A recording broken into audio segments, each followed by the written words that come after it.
سیوێکی ئاب کۆمەڵی دەرهاویشتن لە بزنەوەی ڕزگاری خوازی کووردا هەموو کات کۆمەڵێ تاوانی زاقیان کۆمەڵێ کاری دژ بە نیشتیمان و نەتەوە لە ناو بزوتنەوە ڕزگاری خوازی کووردا هەبووە. بۆ نمونە مەسەلەن یەکێ لەوانە هەموو کاتێ حیزبە کوردیەکان لەبەرەوەی لەسەر ئەساسی خێڵ و بنەماڵە و ناوچە دروست بوون،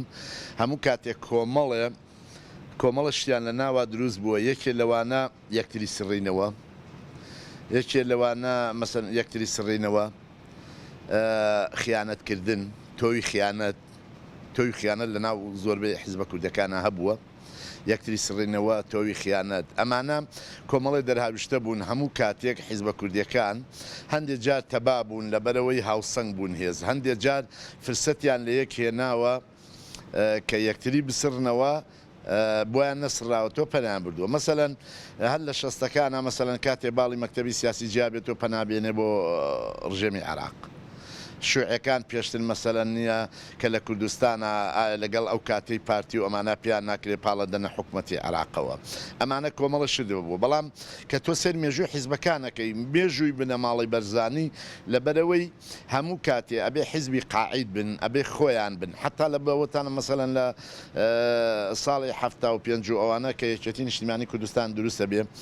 کە داوا ئەکەن لە بنەماڵی بەرزانی بێنەوە ساحەکە دوای ئاشبەتاڵ، بێنەوە ساحەکە شۆڕش بکەین، ئەڵێ ئێمە نایکەین، باوەڕمان بە شۆڕش نییە، ئەڵێ ئەیگر نایکەن ئێمە ئەیکەین، ئێڵە پێمان تێگەدرێ. لەبەرەوە ئەوان دایمە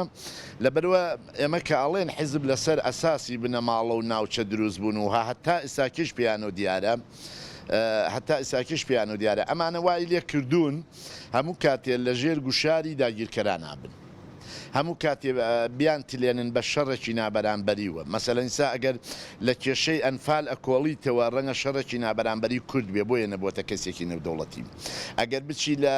کیمیابارانی هەڵەبجە بکۆڵیتەوە ڕەنگە کوردیش لەوێ خۆی کوردیشی تیا تاوانبار بێ لەم کەیسە کۆمەڵکوژیە. بەڵام سیوێکی ئاب ئەوە بوو مەسەلەن دەرهاویشتەی ئەوە بوو لە ساڵی 1990 کە ئینتیفازە کراوە و حکوومەتی عێراقی ئینهاری کردو، با بڵێن کورد ئینتیفازەی کرد و لە لەم شارە کوردیانە دەری کرد. بەرەی کوردستانی بڕیارێکی دا هەموو بەعسیەکان و تاوانبارەکان و ئەوانەی دەستیان لە خوێنی شەهید و مستەشارەکان و ئەمانەی کە متەهەمن بەم هەموو تاوانەوە نەیانتوانی بەرەی کوردستانی هەمویان کۆ بکاتەوە بە دادگایەکی عادیلانە کێیان تاوانبارە و دەستیان لە دێسووتانن و تاوانی مێژوویی و شەهیدکردن و قوربانیدان هەیە بە پێی سزاکەیان بدرێ عەفویان کردن. پارتی لەوێ ئەو هەلەی قۆستەوە زیاتریش ئەو کەسانی تاوانیان کردو لەبەرەوە پێشتر یەکێتی مێژوویەکی بوو لە خەباتیا و ناوچەی ڕزگارکرا و شۆڕشە هەمووی زد بەمان بوو لە پارتی کۆبووە. ئەمە وای لە پارتی کرد لە ساڵی 92 کە هەموو بەعسیەکان لە پارتی کۆبوونەوە، پارتی بوو بە هێزێک کە بڵێ منیش هەم، حتا ڕەنگە بە پێی نفوز ڕەنگە ئەو کاتە هەموو حیزبە کوردیەکان بەشخوایان هەبوو، بەڵام یەکێتی نیشتیمانی کوردستان یعنی هێزێک بوو بەرامبەری بێ. سەیریان کردکەوە حتا مەسەلەن باسی ئەوە کرێ من وەک ئەو کاتە مەسەلەن ئێمە کە یەکێتیش بووین ومانە پێشمەرگە بووین، سەیرمان کرد وا هەستمانە کرد کە پارتی پەنجاوێکی هێناوە یەکێتی 49. یعنی هێشتا حرەکەی کوردی باوەڕیان بە دیموکراسی نەبوو، تەنها هەموو کاتێکیش دیموکراسیان کردووە بەوێ کۆمەڵێ دروشمی نەتەوەیی و نیشتیمانی بێ بنەما کە خۆیان باوەڕیان پێوە نییە. من مەسەلەن دایما هەموو کات باسی دەوڵەت نەتەوەکەن کە هەمومان ئەزانین لە ڕۆژهەڵاتی ناوینان دەوڵەت نەتەوە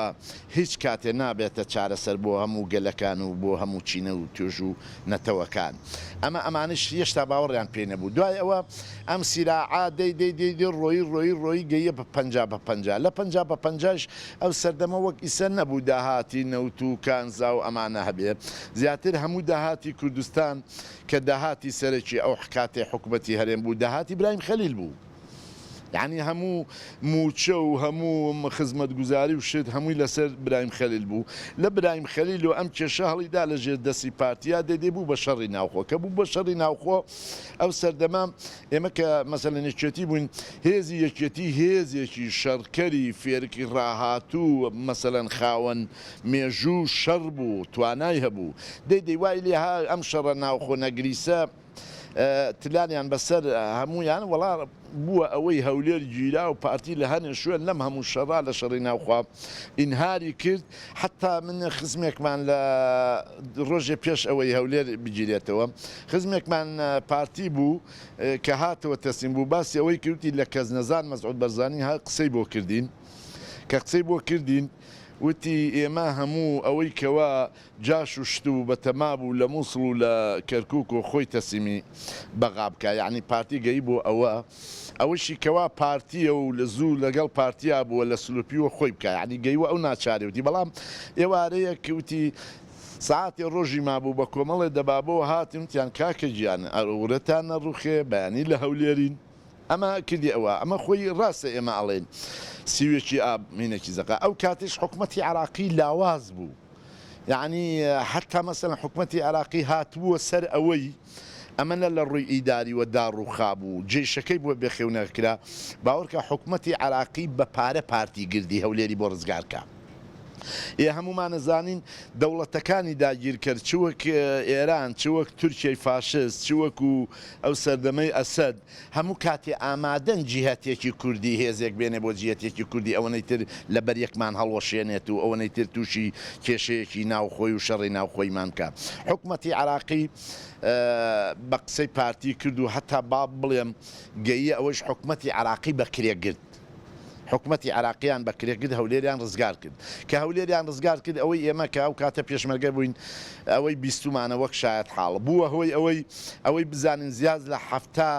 شەهید لە هەواڵان کە لەوێ شەهید کران ئەوەی بزانین حیزبە عێراقیەکان وەکو ئەو کاتێ حیزبی داعوە چەند حیزبێک و ئەمانە هەمویان گیران حیزبە تورکمانەکان ئەمانەیان کرد لە هێزی پێشمەرگەی یەکێتیش زۆر شەهید و بریندار بوو تۆ دەبابەی دوژمن بێنیت هەولێر پەرلەمانی کوردستانی پێداگیرکەی ئەمە داگیرکاریە ئەمە خیانەتە مەبەسمان ئەوەیە هەتا ئیسە یەکێتی کۆنگرەیەکی نەتەوەی کورد لە هەر چوار پارچە دروست نەبووە کە بتوانێت لە کوردستان و لە دەرەوە لۆبی بکا بەو خیانەتە نیشتیمانیەی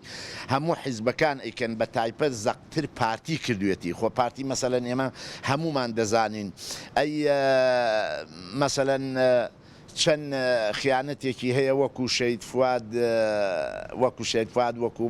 نام حەماغای مێرگە سوور یعنی تۆ ئەگەر باسی بنەماڵی بەڕاستی بەرزانی ئەەکەی ئەم مێژووی ئەمانە لەبەرەوەی لەژێر ئەژمونی داگیرکەرا بوون ئەی خو بۆ شنگال خیانەتی نیشتی خیانەت نییە داگی بۆ شانزەی ئاب شانزە ئەمەی کەرکووک شانزەی ئۆکتۆبەر ئێمە هەمومان وەکو کورد دەبێ بزانین ئەگەر ڕاستە ماڵە لەسەر یەکێتی لە بەرەوەی سنوور و سقل و شوێنی یەکێتیە بەڵام دوو ڕۆژ پێش ئەوە لە دووکان لەسەری ڕێکەوتن بە ڕاوێژی سەرۆک کۆماری عراقی ئەو کاتە هەردوو لایەن ڕێکەوتن بەڵام ئەوەی پارتی ئەوی زەرەری کەمتر بدا لەم ساپەنجە ئەوش نەک لەبەر زەرەر لە خاک و لە ناوچە داگیرکراون زەرەر لەو کۆمەڵە بی لە نەوتەی داگیریان کردبوو لەو گەڕانەوە پێم وایە ئەو سیوێکی ئاب جگەلەوەی پارتی داڕێژەری بوو پارتی مەسەلەن پلاندانەری بوو جێبەجێکاری بوو ئەمە لەگەڵ ئەوە بەڵام هەندێک جاریش بابزانین دەوڵەتانی زلهێز حتا من پێم وایە وڵاتێکی وەک بریتانیا داوای کردی یەکێتی لە پێنجێن و لە سەیران بنەوە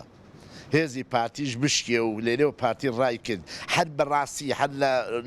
ڕووی بەرژەوەندی زلهێزانەوە هەتا ئیساکێ دێگەڵان بۆ کردین بە سنوور چونکە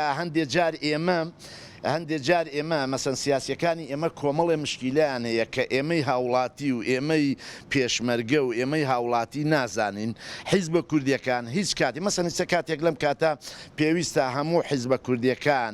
ماڵی کورد ڕێخن لەم ڕوودا و پێشهاتانە کە ئیساکێ دەزانین عێراق و کوردستان خەری بە لوبنان کراوە بووەتە وڵاتی چۆن ئەو لە 46 نەحکومەتە و نەحکومەت نییە و ئاوا دەوڵەتێکی ئاڵۆز و دەوڵەتێکی پڕ لە شەڕ و شۆڕ ئێمەش بەرەو ئەوە ئەچین بەڕێزم ئێمە سەرکردەکانی ئێمە لە مێژووی ڕزگاری خوازی کوردان ناڵێم دائیمە نە لە خیانەت ترساون حتا مەسەن سەر چۆن مقابلەی پارتیە بکە سیوێکی ئاب بەهین ئەزانێ بە یەکێ لە داستانە گەورەکانی خۆیان ئەزانن بۆ لە ناو چوو بوون هاتنەوە لە لای ئەوان کێشەی نەتەوە و نیشتیمان نییە هەتا ئێستاکی ئەمانە کێشان بازرگانی سیاسین بازرگانێکی سیاسین لە ژێر گوشاری وڵاتانی ئیقلیمی و وڵاتانی نێودەوڵەتی و بەرژەوەندی خوازە.